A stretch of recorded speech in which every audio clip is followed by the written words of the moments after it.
on Magalloway Mountain. This is quite unbelievable. It's kind of like blizzard conditions. This is really an off-trail kind of trail situation. And Chris is now leading into another one. Come get us. I don't know if we're stranded.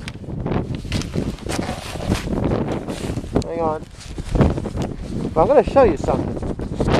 Look at my foot. It could just keep going down, down. To show you how much snow's here. I'm up to my crotch. There's still more snow underneath here.